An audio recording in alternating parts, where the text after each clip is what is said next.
अखेर फुकट गेलाय। आणि या संदर्भामध्ये बोलण्यासाठी ठाकरे गटाचे नेते अंबादास दानवे सुद्धा आपल्या सोबत आहेत। अंबादासजी, आपण बघतोय कोकाटेंविरोधात अखेर अटक वॉरंट जारी करण्यात आलेलं आहे, आपली प्रतिक्रिया? खरं तर राज्याचे मंत्री आहे।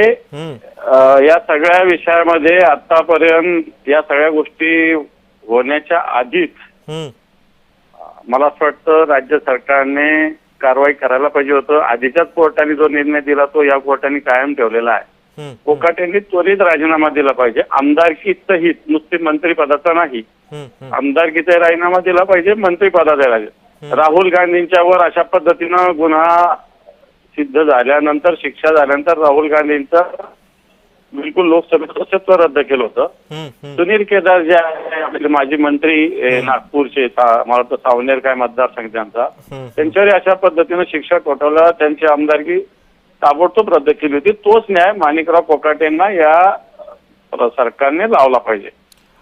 पण अंबादासजी, यामध्ये कुठेतरी या कारवाईला दिरंगाई झाली असं नाही वाटत? बिलकुल दिरंगाई करतात सरकार। जे आम्ही संविधानाचा जो अपमान करणं म्हणतो तो हाच आहे। जर सुनील केदारला एक कायदा, राहुल गांधींना एक कायदा आणि माणिकराव कोकाटेंना वेगळा कायदा, म्हणजे संविधान जे बाबासाहेब आंबेडकरांचं हे पाळत नाही, हे जे लोक आहे, हा आमचा आरोप आहे तो असाच आहे, हाच आहे तो।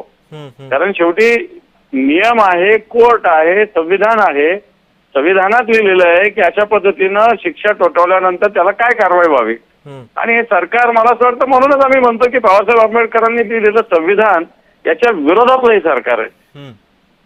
पण अंबादासजी, आता या अटकेपासून कोकाटे कुठेतरी पळ काढतात, कारण आता त्यांच्या वकिलांचा कोर्टामध्ये युक्तिवाद असा होता की ते आजारी आहेत, ते रुग्णालयामध्ये उपचार घेत आहेत, त्यांना 4 दिवस अटकेपासून दिलासा मिळावा असं त्यांचे वकील कोर्टामध्ये युक्तिवाद करतायत। तर ठीक आहे ना, अटक केल्यानंतरही दवाखाना अवेलेबल असतो ना आपल्याकडे। अटक केल्यानंतर काय दवाखाना नसतो किंवा मेडिकल सुविधा नसते, याच्यातला थोडी भाग आहे।